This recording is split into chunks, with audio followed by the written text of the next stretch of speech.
You know the Donald Trump mentality.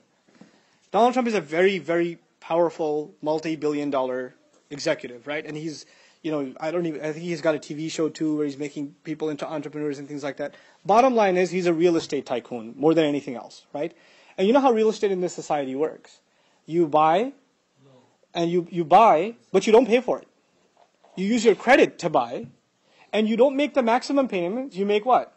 The minimum payments, and now your credit is being built. When your credit is built, you buy again, you rent it out or whatever, and you keep building your empire. Now, if the Donald Trump-like billionaire was to pay off every one of his properties today, would he still be a billionaire? No. What's his idea? His idea is, how long am I going to live? Another 50 years, 60 years, 100 years? How long am I going to live? I'm going to live a billionaire, and after that, if my payments aren't being made, who cares? I already partied my way out.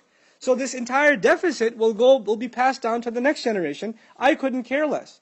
So the value of the dollar goes down, people's dollar at the grocery store doesn't go that far, and it can be blamed on him, but what does he care? He already did his partying and he's gone.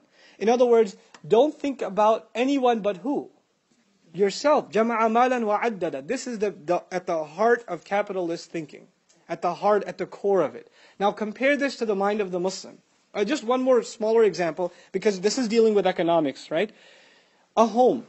Home ownership in this country is a big deal. And of course it bubbled and collapsed and all of that. But just put it in very simple economic terms, even like an elementary school child can understand. 100 years ago, somebody buys a house. Somewhere in New York City, somebody buys a house. Let's say they pay $50,000 for it. But they don't buy it cash, and they don't buy it interest-free, they buy it on a mortgage. So they end up paying over 30 years, not $50,000, what did they end up paying?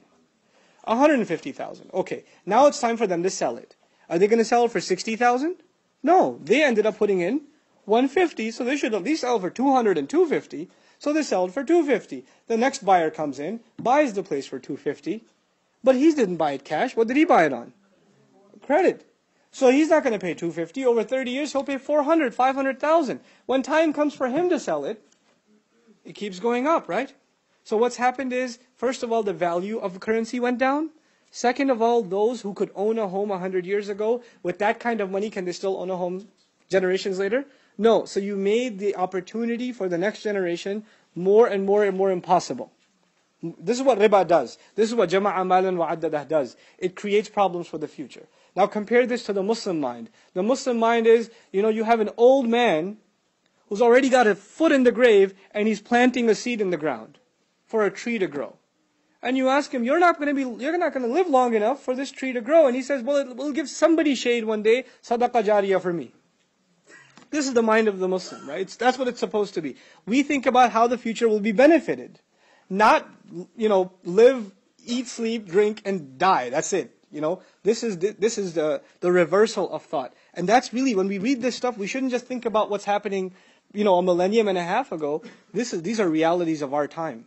These are serious problems of our time. And unfortunately, just because we're Muslim doesn't mean that we haven't been engrossed in the deepest depths of the black greed of capitalism. We ourselves have become really nasty capitalists ourselves. And we don't think about the greater good and serving society and building the kinds of institutions, right? We've become people of الَّذِي جَمَعَ مَالًا وَعَدَّدَهُ. May Allah protect us from it and get us out of this mess.